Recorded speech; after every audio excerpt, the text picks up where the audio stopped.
Good afternoon, everyone, and thank you for joining us today for this important and joyous announcement. As you all know, my name is Kate Chisholm, and I chair the University of Alberta's Board of Governors.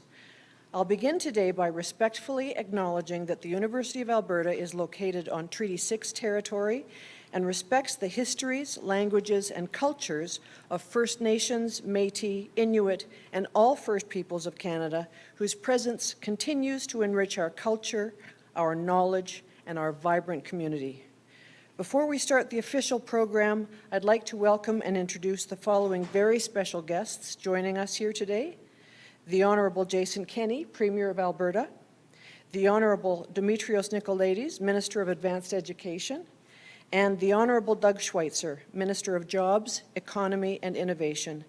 Thank you, gentlemen, so much for joining us for this celebration of a very important and happy moment for the U of A.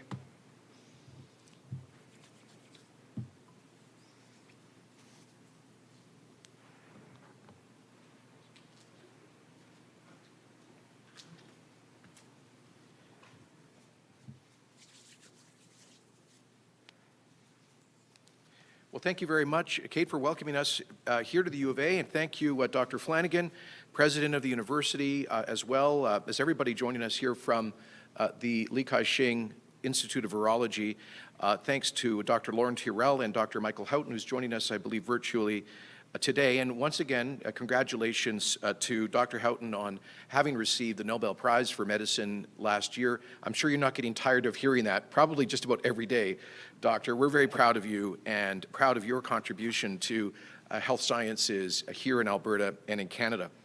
The Li Ka-shing Institute has, for well over a decade, been a critical part of the bioscience ecosystem in Alberta, a world-leading research institute that is seeking life-saving therapeutics, vaccines, and treatments to help people from all manner of ailments. It is a critical part of the University of Alberta as a leading global research center. And the Government of Alberta has been a key supporter of the Li Ka-shing Institute since its foundation. We acknowledge and thank Mr. Li Ka-shing for his generosity and sponsorship, as well as all of the donors and the U of A for its ongoing support.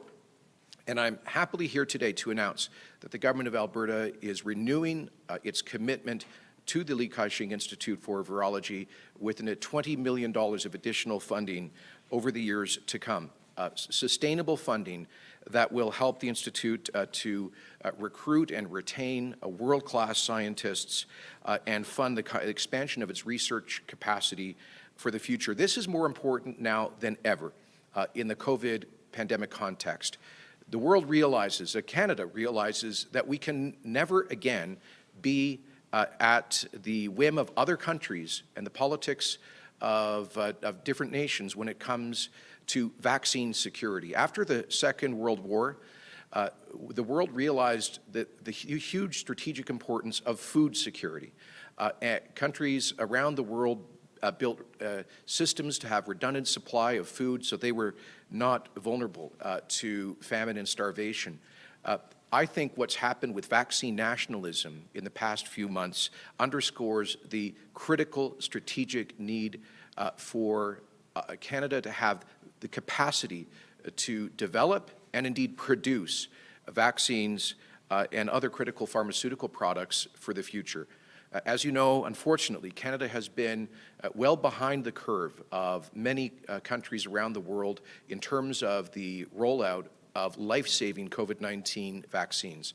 By some accounts, we have been 55th in the world in terms of per capita acquisition of COVID-19 vaccine doses. And sadly, this has allowed this third and dangerous spring wave of the disease to really impose enormous costs and risks on our society. We've been in a race between vaccines and the COVID-19 variants, and unfortunately, because of the slow arrival of doses, in part as a result of vaccine nationalism in other jurisdictions, we are being hit hard, and right now the variants are beating the vaccines. The good news is that will change over the month to come. We expect to inoculate at least 800,000 Albertans, in addition to the 800,000 who have already been inoculated. By that time, we'll begin to reach a broad enough level of protection of our society that we can move forward with confidence. But in the long term, we know that we are going to be challenged by potential other variants of COVID-19. There may have to be adaptations made to the vaccines that are currently in use or are coming on stream. And there will be future contagious diseases that pose a grave threat to public health, and we must be better prepared for those in terms of biotechnology. That's one of the reasons why the Li Ka-shing Institute can play such a critically important role. And it can also be a key part of the growing bioscience industry in Alberta. This is a global industry worth well over $1 trillion in the global economy. We need to play a larger role in that. And we hope and believe that this investment will strengthen Alberta's position in biotechnology, in the pharmaceutical industry, in researching and developing therapeutics, pharmaceutical products that address the health challenges of today and the future. So once again, to Dr. Terrell, Dr. Houghton, to their whole team, and to Mr. Flanagan, and everybody here at the U of A, thank you for your world leadership. Albertans are proud to partner with you in this cutting-edge research that will demonstrate that Alberta is contributing to helping to save lives around the world. Thank you very much, and look forward to, I guess, Minister Schweitzer now.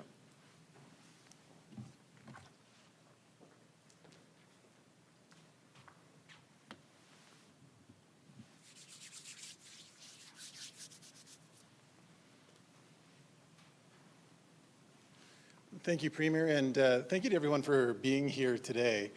This is really an opportunity for us to highlight the amazing work that's been going on here at the Li Ka-shing Institute under the leadership of Dr. Tyrell and Dr. Houghton.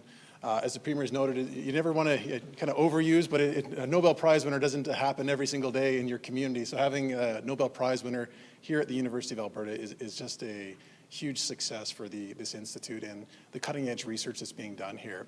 And building on the Premier's comments, earlier on in this pandemic, there was a huge amount of pressure when it came to personal protective equipment. And AHS was ahead of the curve in acquiring PPE, but that didn't mean that they stopped there. They made sure that they invested in domestic production of masks here in Alberta. Earlier on in the pandemic, there was an immense amount of pressure around ventilators. They went out to companies here in Alberta that had 3D printing technology, and they commissioned, researched, and developed ventilators right here in Alberta that are available to AHS. And when it comes to vaccine nationalism, which has become the issue of the day for the last few months here in particular, we never want to be put in this position again as a province and as a country. And the developmental research that's being done here at the Li Ka-shing Institute is critical for us to developing out our strategy here in Alberta, as well as in partnership with other provinces and the federal government, to make sure we're never put in this position again as Albertans and as Canadians. So again, as many of you know, we've asked for proposals. We've received 17 proposals here from companies in Alberta, nationally, internationally. We're doing our homework right now to make sure, again, that we can develop out that developmental piece of it, as well as the manufacturing production of vaccines in Alberta, to make sure, again, that Albertans are never put in this position again where we're completely reliant on other countries around the world for our own health and security. And with that, I'd like to invite Minister Nicolaides up here to make a few remarks.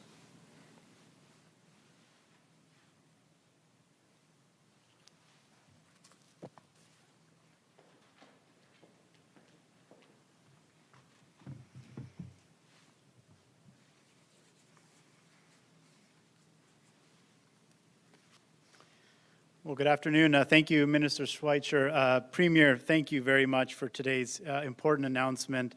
And my acknowledgement is as well to President Flanagan, Dr. Tyrell, of course, Dr. Houghton, other members of the Li Ka-shing Virology team, and of course, Board Chair Kate Chisholm. Thank you so much for being here. Before I dive into my remarks, I want to give a quick comment and a statement of acknowledgement and appreciation to President Flanagan, Board Chair Kate Chisholm, and the entire leadership and executive team here at the University of Alberta for their tremendous efforts during this pandemic in moving to a new online delivery system in a very challenging time, but at the same time allowing our students to continue on with their academic pursuits with very little disruption. So my appreciation to both of you, your leadership team, and to all members of the faculty and staff here at the University of Alberta for making that happen and working through this challenging time. I'm very grateful, of course, to the Li Ka-shing Foundation for their vision and faith in Alberta. As we know, over 10 years ago, Dr. Houghton and members of his team began a journey which started with the creation of the Institute right here in Alberta. Historians may one day look back and see this as one of the greatest decades in the history of this research, and it happened right here in Alberta. Within 2 years, Dr. Houghton and his team had developed a vaccine for the virus causing devastating liver diseases and liver cancer. And last year, Dr. Houghton, Drs. Alter and Rice received the 2020 Nobel Prize for their work in the discovery of the virus that could mean a cure for hepatitis C. This marks the first time in 97 years that a scientist from a Canadian university has received the Nobel Prize for Medicine and Physiology. Dr. Houghton is not only changing lives and changing the scope of care for tens of thousands of generations of people, he's also a catalyst in elevating this province. And Alberta's government recognizes that our post-secondary institutions have a critical role to play in helping to elevate our province. Indeed, the important work that occurs here and the importance through research and innovation needs to be amplified. And in working with President Flanagan and other members of our post-secondary community, I'm confident there's more that Alberta's government can do to unlock the entrepreneurial and innovative spirit and nature of our post-secondary institutions. There's more to come and more to say on this in the coming weeks, including later this month when I hope to be able to unveil Alberta 2030, a 10-year strategic plan for our post-secondary system that will help unlock more entrepreneurial and innovative potential within our system to create stronger results for Albertans. In conclusion and in closing, before I invite President Flanagan to come say a few words, once again, my congratulations to Dr. Houghton and Dr. Tyrell, the entire team here. I applaud you on the excellent work on behalf of students and researchers here and the global prestige that you've obtained and the tremendous strides you're making in the health of people around the world. Once again, congratulations, and President Flanagan, look forward to your comments as well.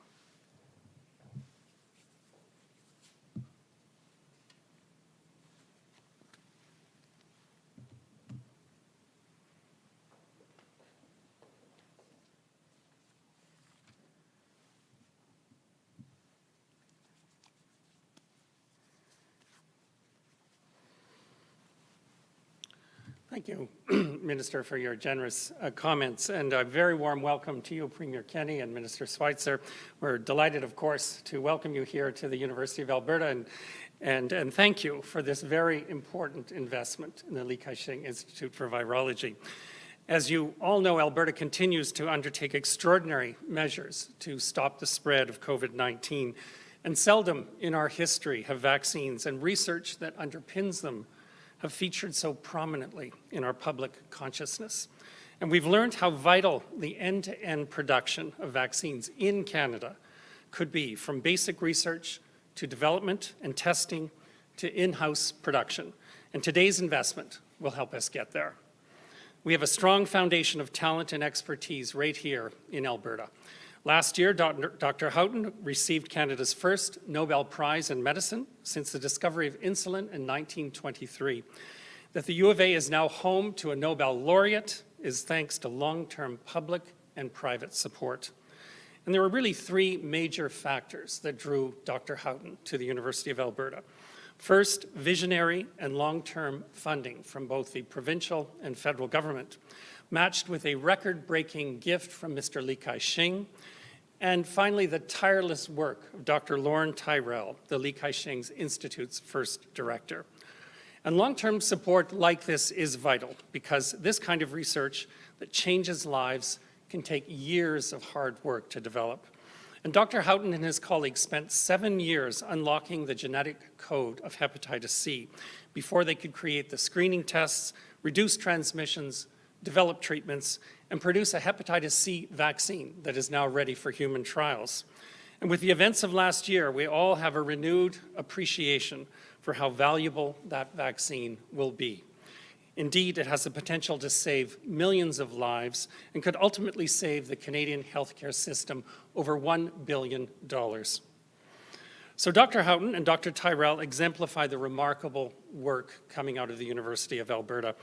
And it's that kind of work that will enable Alberta to play a lead role in vaccine and therapeutic research, development, and production moving forward.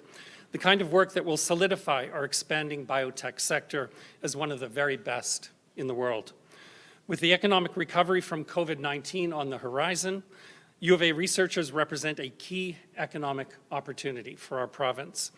The pharmaceutical and therapeutic sector is projected to reach $1.5 trillion worldwide in the next 2 years alone.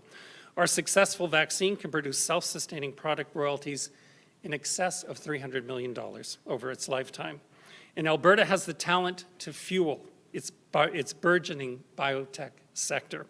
With the $20 million investment today in the Li Ka-shing Institute for Applied Virology, the University of Alberta will continue to provide critical research and development leadership and innovation needed to build that sector and attract and retain highly qualified graduates to our province. So once again, my heartfelt thanks to the Government of Alberta for your support, for investing in the University of Alberta and capitalizing on the unique expertise that we have here. The remarkable things that we can achieve when universities, governments, philanthropists, and scientists work together.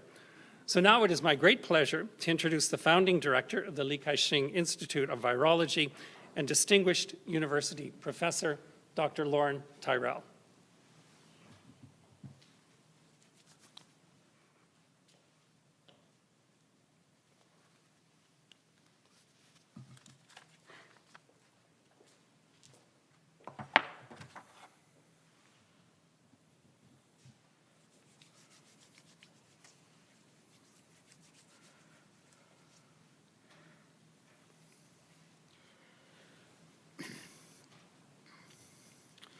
Thank you very much, President Flanagan. Premier Kenney, Minister Doug Schweitzer, Minister Demetrios Nicolaides, Board Chair Kate, President Flanagan. This is a very special day, and we're very grateful for your announcement of $20 million in support of the Li Ka-shing Applied Virology Institute. It's tremendous recognition of the research that has been developed at the University of Alberta. And I want to take just 1 second to introduce three other people who have very strongly supported us.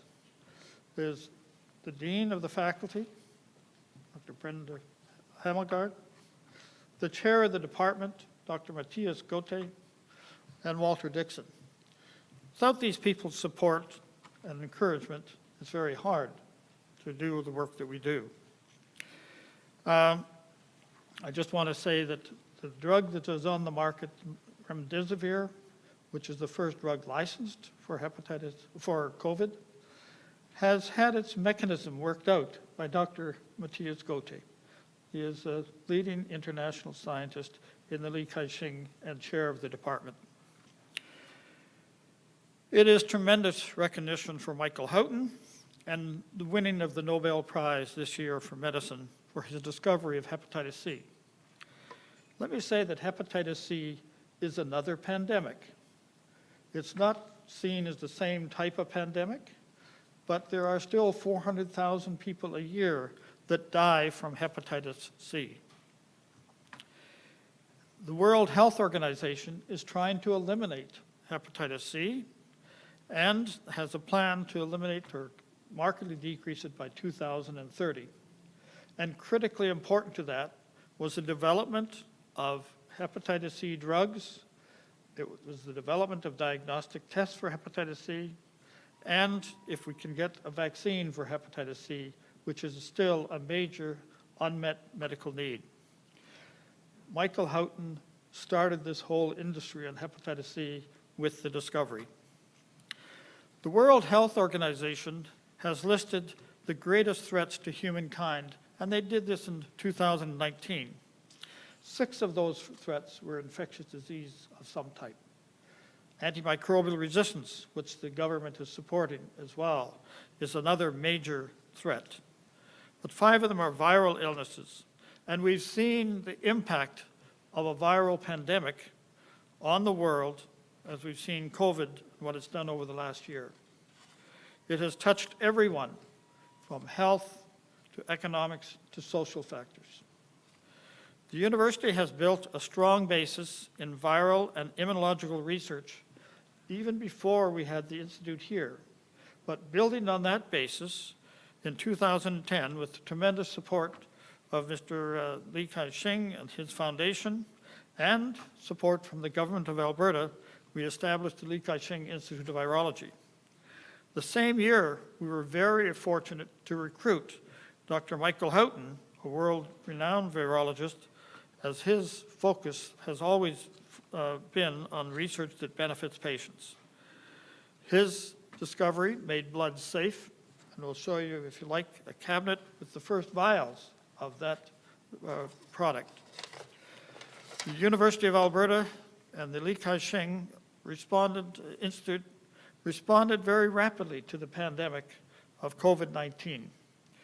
In the first year, university scientists have brought in successful grant competitions, bringing in nearly $30 million to the University of Alberta.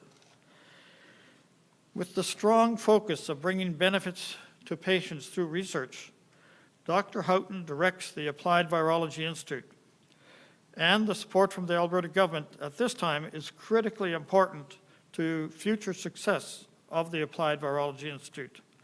And successful projects will improve health, they'll help to diversify the economy, and they'll provide jobs for our graduates from colleges, universities, and technical schools. It is very important that we have a way to have receptors built in the community that will help retain highly qualified people in the province and in Canada. And your support of the Li Ka-shing Applied Virology Institute will help us in that goal. I thank you very much. It's been extremely important to us. Thank you. It's now my pleasure to introduce and pass over to Michael Houghton. Michael, are you ready? Thank you, Lorne. And I must say it's a very nice meeting and gathering to participate in. I'm very grateful to all the thanks and good wishes from the government, the University of Alberta, friends and colleagues in Alberta. It's been a great experience, and thank you for all of your good wishes and thanks. I would like to echo my strong thanks to Premier Kenney, his ministers, and the government of Alberta for their continued support of our work in the Li Ka-shing Applied Virology Institute in the Faculty of Medicine and Dentistry here at the U of A. We are contributing to the prevention and treatment of COVID disease, but as Lorne mentioned, there are other pandemics besides COVID that are also very important to curtail, and we have been working hard on them in the Applied Institute. These are caused by the hepatitis C virus and also group A streptococcus bacteria. Together, these two pathogens, one a virus, one a bacteria, have killed many tens of millions of people around the world, and so are tremendously important to address and to stop this tremendous disease burden. We have a wonderfully dedicated and talented team of young scientists here in the Institute, and they along with key international partners, are close to delivering vaccines into the Alberta clinics for testing with vaccines against these two infectious diseases. On the therapeutic side, we have a very talented group of chemists in our institute that are close to a cure and a novel antiviral for cytomegalovirus. Cytomegalovirus is a serious virus infection, especially in transplant patients that are immunosuppressed. And so we are very encouraged by the progress that our chemists are making in this area. Along with other leaders at the University of Alberta, we are exploring novel ways to try to treat Alzheimer's disease, cancer, and other forms of serious liver disease. Our mission is to help patients and their clinicians. And in the process, if we're successful, which we think we will be, as a result, we build up and enhance the biotechnology industry. They're all very challenging goals. They take a lot of time and a lot of funding, but over the next few years, thanks to the continued support of the Alberta government, we are aiming to succeed in at least one of these major areas of medicine. Not only will this benefit medically citizens of Alberta and Canada and the rest of the world, this will also help to enhance a thriving biotechnology industry here in Alberta. And we want to help it to become a global leader. And I have experienced this biotechnology emergence in the UK, and then afterwards in California, where in both countries I was part of the biotechnology scene. And so I've seen how it works. I've seen how you need strong science, which we have in Alberta at our universities in Alberta, Calgary, and at our secondaries. And with government support like we have, and with the will to make patients better and to prevent disease, I'm certain Alberta can become a really globally competitive site for biotechnology. And of course, that in turn, as Lorne said, will employ our highly qualified personnel and will bring a lot of income and revenue to the province and to the country. So it's a great pleasure to be part of this activity in Alberta. I've really enjoyed my 10 years in Alberta, and I'm really looking forward to the next few years to see the fruits of our labors in the past. And thank you again to the government, the provincial government. Thank you very much to the University of Alberta. You've all been wonderful. And a big thanks to Lorne, obviously a good friend of mine and a fantastic collaborator and supporter. Thank you, everyone.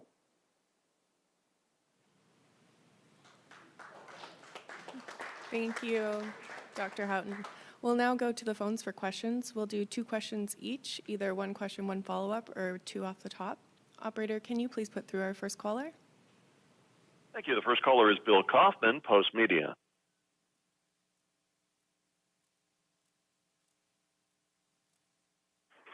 Bill, your line is open.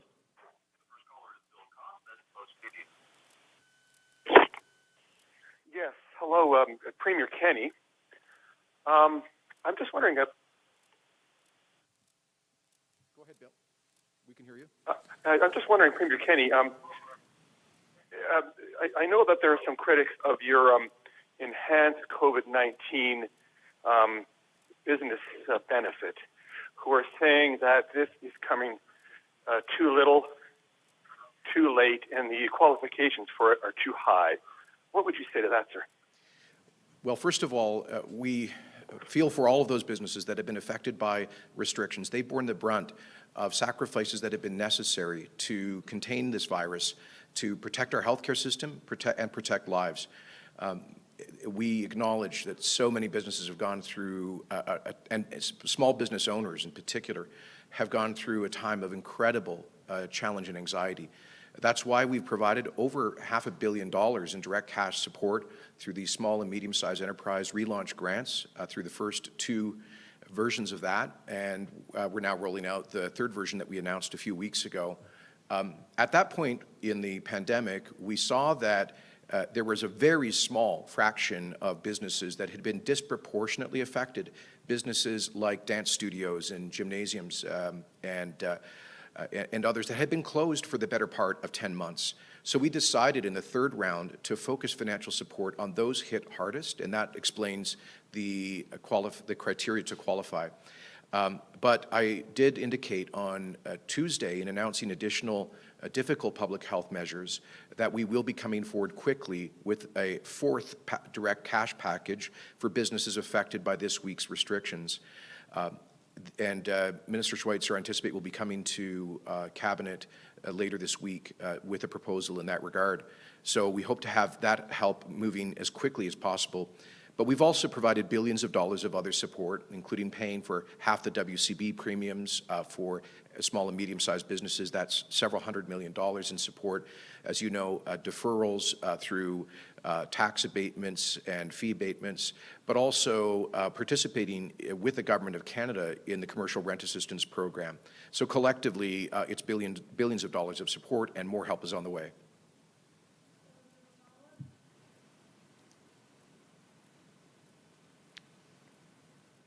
Bill, do you have a follow-up? Yes, some of the recipients or possible recipients are wondering why the provincial government has increased the qualification threshold from 30% of lost revenues to 60% lost revenues. Again, Bill, we addressed that when we launched this 3rd tranche of financial support for small businesses about a month back. And again, we did that in order to focus the aid on those businesses who had been hit hardest, because just to put this in a bit of perspective, back in the spring, a year ago, about 15% of Alberta businesses were either closed or largely suspended because of public health measures. Until this week's measures, that was down to about 1%. But within that 1%, we had businesses like dance studios and gyms that had been largely impaired for the better part of a year. So we decided to focus the additional support on those businesses hit hardest. Operator, can you please put through our next caller? Thank you. Dean Bennett, Canadian Press. Thanks. Afternoon, Premier. I'll give you the 2 questions off the top. It's to do with the dissidents in the backbench. Question 1, the thrust of their argument is if you won't ease the restrictions, will you at least go back to regionalizing them? Is that something you would consider? Question 2 is where exactly is the line? I understand the dissent is accepted, but if any of these, anybody in your caucus either breaks the health rules or counsels or endorses others to do so, would you kick them out of caucus? The answers are yes to the first question and yes to the second question. On the first question, the answer is yes, that we would, sorry, I've now forgotten, what was the first question? Regional approach, yes. The answer is yes. The answer is yes. So we have looked very closely at applying restrictions or accelerating easing of restrictions on a regional basis. As I announced on Tuesday that we're putting together a caucus working group to work with the Minister of Health on that. We acknowledge that at some points throughout the pandemic, we've seen some regions with very low or no COVID cases and significant spikes in other zones. The challenge has been that, of course, the virus moves very quickly, and people move as well, and the virus moves with them. So we don't want to end up in a situation where we hermetically seal Albertans into their own local area, not permitting travel. That would be, I think, pretty extreme. And so there is going to be, the virus is going to move through the population. And what we have seen through much of the past, I would say this calendar year since January, has been that the relatively highest case count has actually been in rural communities, much more so than in Edmonton and Calgary. On a per capita basis, we have seen more outbreaks, more pressure coming to the healthcare system from rural areas. And that's, I don't say that as a judgment, it's just a reality with which we've had to cope. So the notion, there is a view amongst some that we could just sort of carve out rural areas because they're less densely populated. And I understand the population density issue, but at the end of the day, we have to look at how fast the virus is moving in certain populations and in certain communities. That's what's informed our policy approach. But we know that we're getting to the end of this thing, thank God, with the vaccines. I laid out on Tuesday what we see as the path forward based on moving towards community immunity. We believe that by the end of June, we should see effective protection for at about 70% of the population between natural immunity and vaccines, at least the first doses. And so we believe that we can, once we get past this spring spike, we can move back to relaxing measures, and we may do it on a more accelerated basis in certain local areas. On the question of, I made it very clear on the second question to my caucus this afternoon, this morning, that while we accept a diversity of opinions and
week based on the advice of the Chief Medical Officer.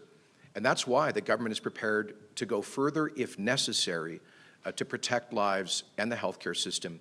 We've always sought to do so in a balanced way to minimize the negative effect on our broader social and economic health from public health restrictions. I think what those MLAs were doing was giving voice to those concerns about the negative, the very real negative consequences of restrictions. And I respect their responsibility as elected representatives to articulate concerns like that. But at the end of the day, the government must decide how best to protect lives and the healthcare system based on the best scientific advice that we get. That's exactly what we'll do and will continue to. One more point, Don, it's unfortunate that in Canada, elected representatives speaking their minds is somehow hugely newsworthy. I will point out to you that in the United Kingdom, about 75 to 90 members of the government caucus in the Westminster Parliament have consistently publicly opposed the government's COVID response, arguing that the restrictions have been too severe. And indeed, they voted against the government on a number of motions. I think we should learn a little bit from our mother parliament about how better to tolerate diversity of opinion in a democracy, while governments, of course, at the end of the day, have the responsibility to do the right thing. And Don, do you have a quick follow-up?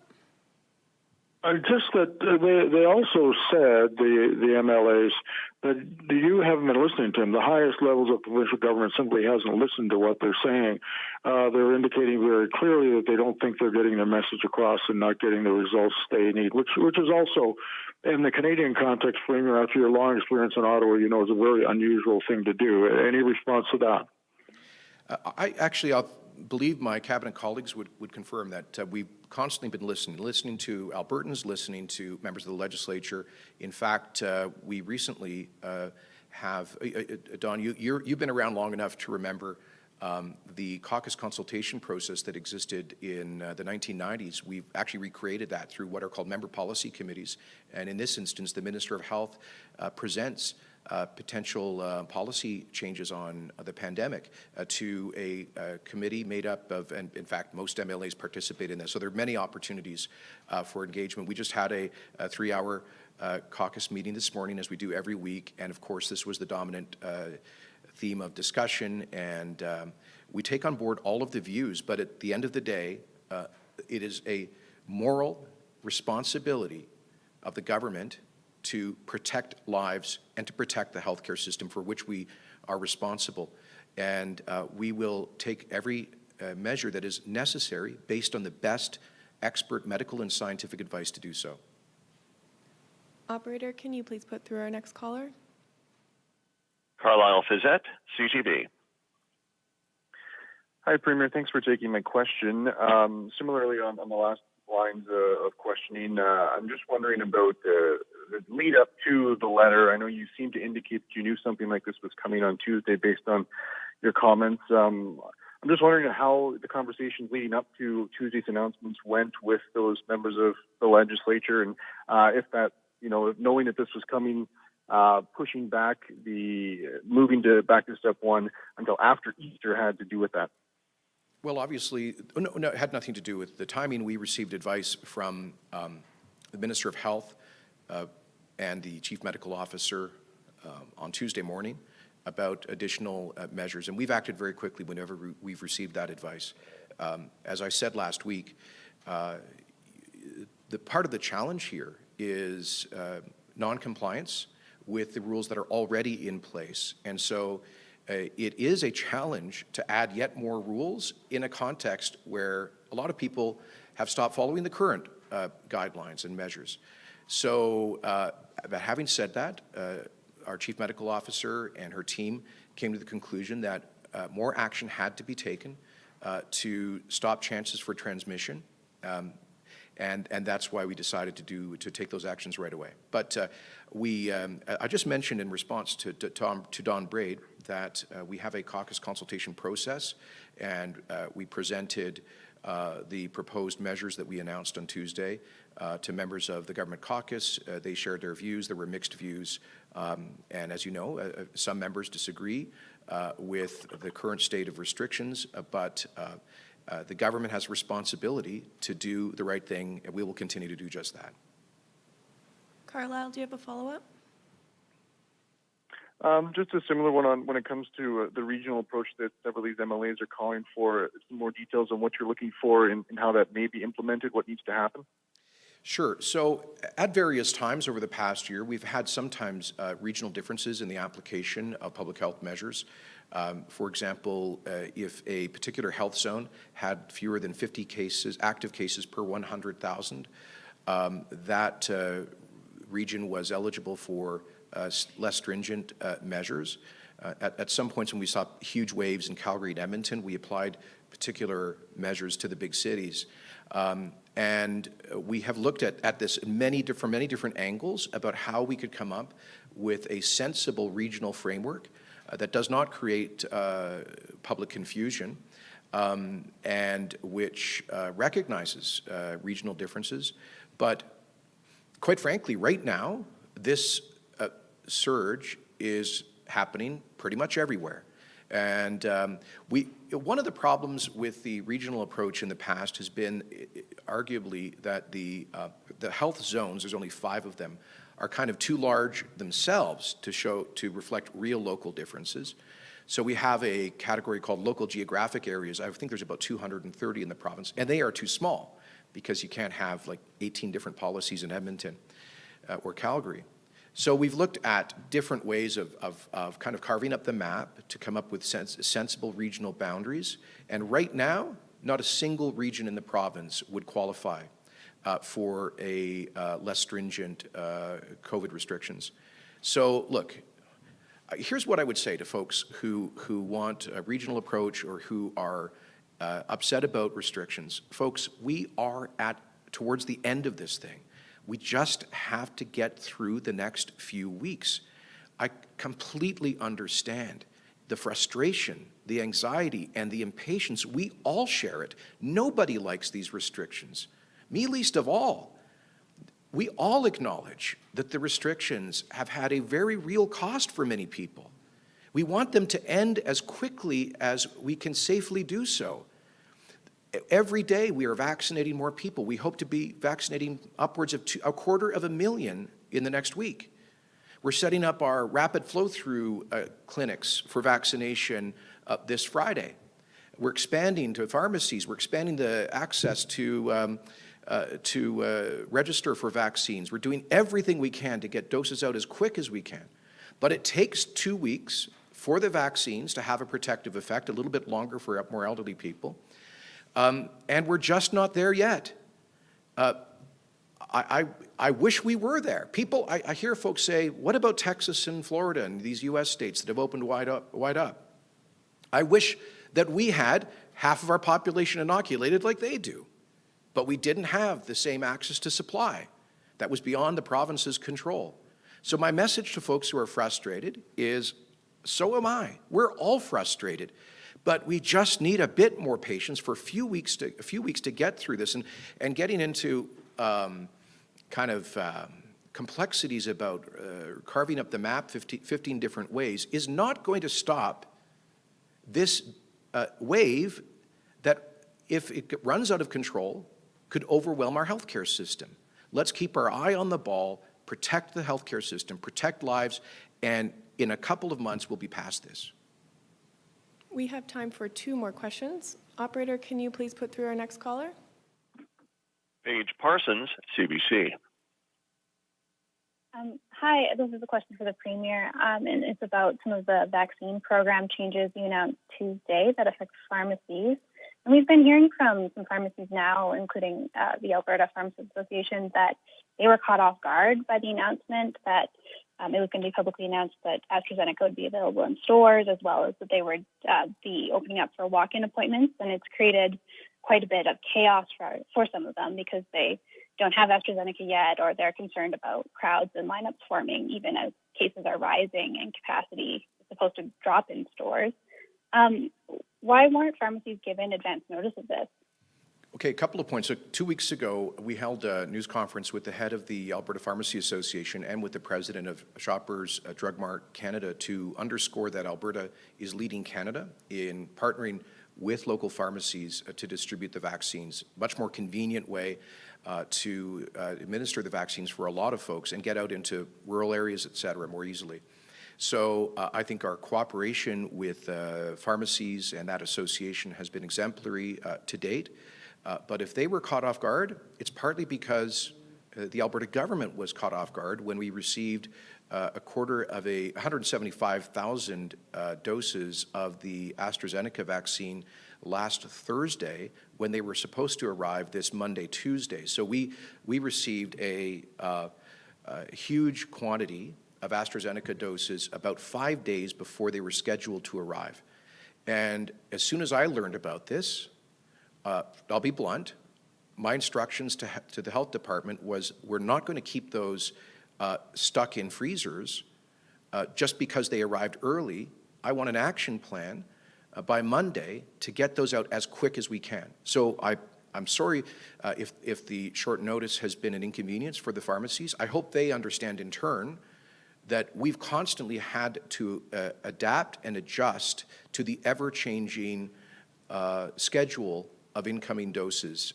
This is one example. So the option would have been just to keep them in the fridge and the freezer and give the pharmacies a couple of weeks' notice to set up for AstraZeneca distribution. This is an emergency. We need to act accordingly. If that means rapid action, that's I think what Albertans expect of all of us, including our pharmacy partners.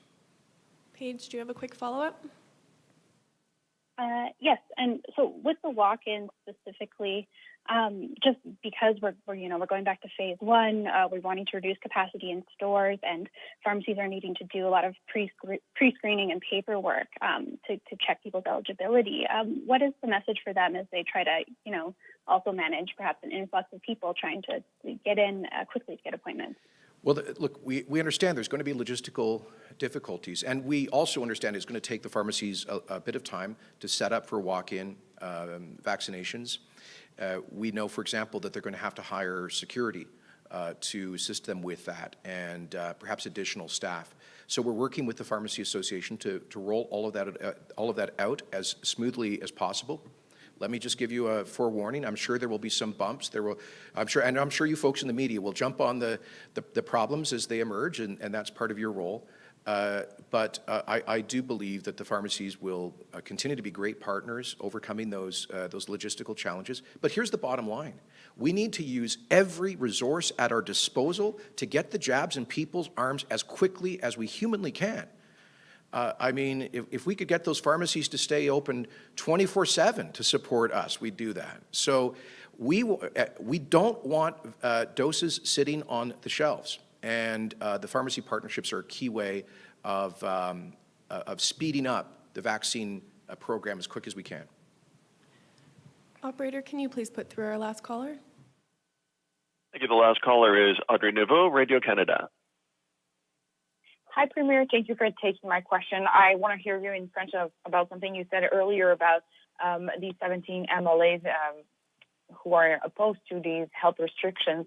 Donc, M. le Premier ministre, les 17 députés disent avoir essayé de se faire entendre pendant des mois là, de votre gouvernement, mais en vain. Et vous avez dit hier que vous reconnaissez qu'il y a une diversité d'opinions dans votre caucus, mais eux semblent vouloir avoir davantage. Qu'est-ce que vous allez faire pour répondre à leurs demandes? Nous vivons dans une démocratie et évidemment, les parlementaires élus ont le droit et la responsabilité à refléter les convictions, les opinions de leurs commettants. Et je respecte le rôle des députés représentationnels. Mais cela étant dit, le gouvernement décide la meilleure politique pour protéger les vies et le système de santé, nos hôpitaux. Et c'est la raison pour laquelle, cette semaine, selon le conseil du le Dr Hinshaw, nous avons pris les mesures supplémentaires de santé publique pour retarder la croissance du virus pendant cette vague de printemps.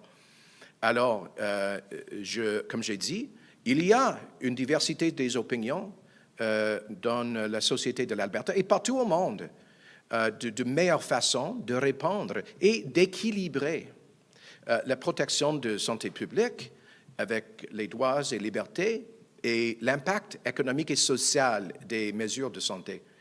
Alors, il n'y a pas de point d'ignorer ce débat, ça existe, mais en bout de ligne, il faut que le gouvernement prenne les mesures nécessaires pour protéger les vies et nos hôpitaux. Audrey, do you have a follow-up?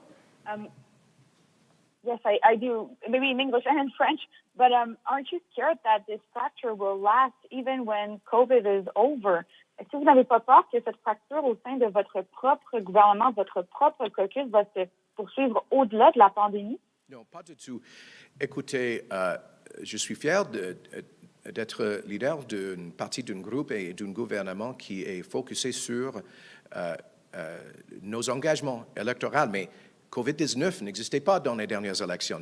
Nous n'avons pas eu un débat avant maintenant et nous apprenons les meilleures façons de répondre pendant toute l'année dernière. Mais je suis entièrement confiant qu'à la suite de COVID-19, comme j'ai dit auparavant, l'été de cette année sera le meilleur été dans l'histoire de l'Alberta. Dans ça, je suis certaine. Et je crois que dans la vie normale des gens et la vie politique de la province, on aura l'occasion de relancer effectivement à la suite de 1er juillet. Thank you very much. That concludes our news conference today. Thank you, everyone.